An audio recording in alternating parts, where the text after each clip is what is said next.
Hello students, আমি Moumita ma'am. আশা করি তোমরা সকলে খুব ভালো আছো। Welcome back to our channel. আজকে আমি তোমাদের 4th সেমিস্টার মেজর ইংলিশ থেকে তোমাদের পেপার 6 এর আরও একটি নিউ টপিক, যেটা হচ্ছে ইউনিভার্সিটি উইথস। অ্যাকচুয়ালি নতুন না, কেননা তোমাদের আগের দিন আমি এটার পার্ট 1টা করিয়েছিলাম যে ইউনিভার্সিটি উইথস বলতে কাদের বলা হচ্ছে। তো আজকে আমি তোমাদের পড়াবো যে ইউনিভার্সিটি উইথস যারা রয়েছে ওদের আর কি লেখাতে ওরা যে সমস্ত ফিচার্সগুলো এনেছিল, বৈশিষ্ট্যগুলো ছিল সেগুলো। ঠিক আছে, তো ক্লাসটা শুরু করার আগে বলে রাখি, যারা আমাদের কাছে অনলাইনে পড়তে চাও এই সেমিস্টারে, তারা দেখো এখানে নাম্বার দেওয়া আছে দুটো, তোমরা কোনোটা নাম্বারে কিন্তু আমাদের সঙ্গে যোগাযোগ করে নিতে পারো। ঠিক আছে, এই দুটো নাম্বার হচ্ছে আমাদের সেন্টারের হেল্পলাইন নাম্বার দুটো হচ্ছে একটা 6295916282, আর একটা হচ্ছে 7076398606। ঠিক আছে, চলো দেরি না করে শুরু করে দিই আজকের ক্লাসটা। দেখো, ইউনিভার্সিটি উইথসের আগে একটু ইউনিভার্সিটি উইথসের ব্যাপারে বলে রাখি। তো অনেকে হয়তো আগের ক্লাসটা দেখোনি, তাদের উদ্দেশ্যও বলছি, আর যারা দেখেছো তাদের উদ্দেশ্যও বলছি। ঠিক আছে, ইউনিভার্সিটি উইথস হচ্ছে 16th সেঞ্চুরিতে ইংল্যান্ডের Cambridge university and Oxford university থেকে পাস আউট হওয়া কিছু বিখ্যাত স্কলারসদের নিয়ে তৈরি হওয়া একটি গ্রুপ, যে গ্রুপে ছিল হচ্ছে মোট 7 জন। ঠিক আছে, এবার ওরা সেই সময় যেহেতু এলিজাবেথান পিরিয়ড চলছিল এবং রেনেসাস টাইমটা চলছিল, তো ওই সময় তারা তাদের লেখাতে মানে ড্রামাতে বিশেষ করে কিছু এক্সট্রা ফিচার্স নিয়ে আসে।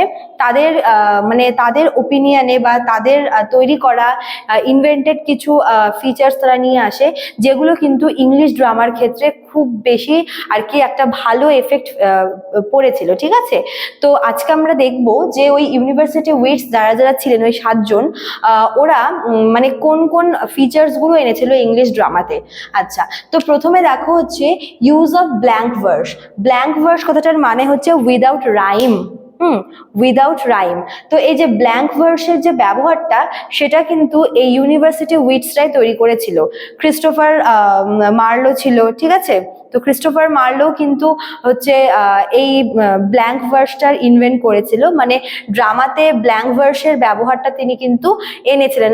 এর সঙ্গে সঙ্গে আরো অনেক স্কলাররা ছিলেন, তারাও কিন্তু এই ব্ল্যাঙ্ক ভার্সটার ব্যবহার শুরু করেছিলেন ইংলিশ ড্রামাতে।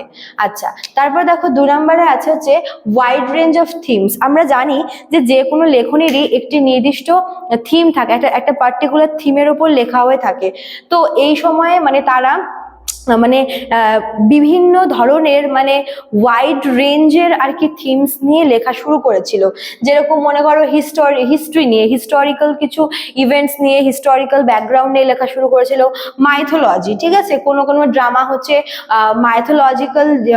মাইথোলজির উপর বেস করে আর কি ছিল।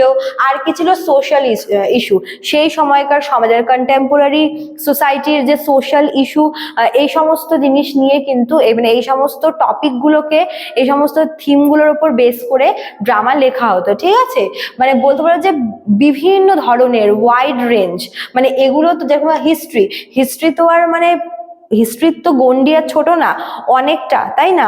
তারপর মাইথোলজি সেম একই জিনিস।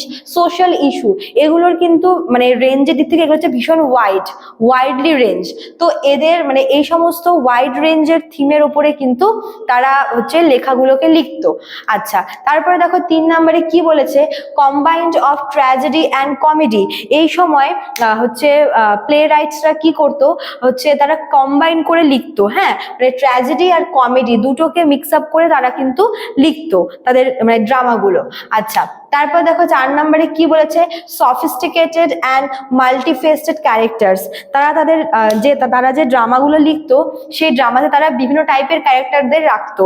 যেরকম তারা কিছু সফিস্টিকেটেড ক্যারেক্টারদের রাখতো, কিছু মাল্টিফেস্টেড ক্যারেক্টারদের রাখতো। এরকম নিউ একঘেয়েমি জিনিসটা যেন না আসে, ওই জন্য তারা ক্যারেক্টারগুলোর মধ্যেও কিন্তু কিছু কিছু জিনিস আনায়।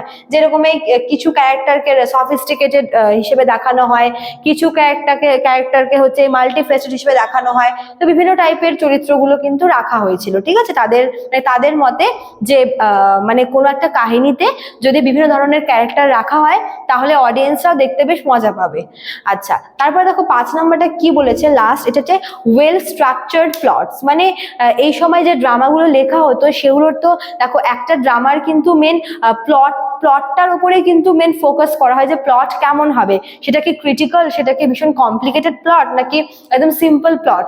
তো এরা যে মানে এরা এদের লেখাতে যে প্লটগুলো ব্যবহার করতো সেগুলো কিন্তু ওয়েল স্ট্রাকচার, মানে খুব সুন্দর করে মানে স্ট্রাকচার বেসিসে ওটাকে কিন্তু প্লটটাকে রেডি করা হতো, যে জন্য তার জন্য কি হতো যে পড়তেও ভালো লাগতো এবং এটা অনেকে দেখতেও, ঠিক আছে, ড্রামাটা মানে প্লট যদি সুন্দর হয় তাহলে অডিয়েন্সরা কিন্তু দেখেও বেশ ওদের ভালো লাগতো, ঠিক আছে। তো এগুলো হচ্ছে তোমার মেইন যেগুলো ফিচার্স, যেগুলো হচ্ছে ইউনিভার্সিটি উইটসরা ইন্ট্রোডিউস করেছিল।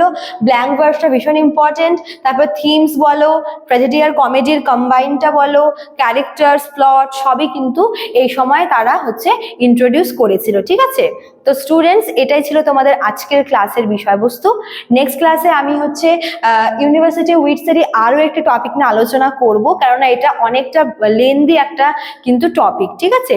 তাহলে আজকে এতটুকুই থাকলো, দেখা হচ্ছে নেক্সট ক্লাসে। Thank you.